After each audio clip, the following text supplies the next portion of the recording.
যে দল দশকের পর দশক শাসন করেছে বাংলাদেশকে, আজ তাদের উপর পড়েছে নিষেধাজ্ঞার ঝুঁকি।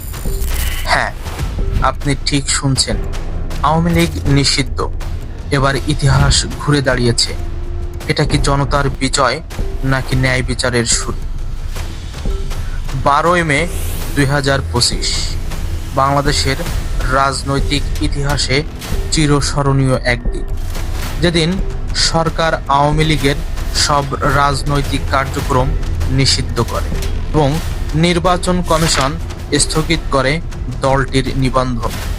এই নিষেধাজ্ঞা এসেছে আন্তর্জাতিক অপরাধ ট্রাইব্যুনালের তদন্ত রিপোর্টের পর, যেখানে উল্লেখ আছে 18 থেকে 24 পর্যন্ত আওয়ামী লীগ ও তাদের শীর্ষ নেতৃত্ব ছাত্র আন্দোলন, মত প্রকাশ ও বিরোধী কণ্ঠ দমনে ভয়ঙ্কর ভূমিকা পালন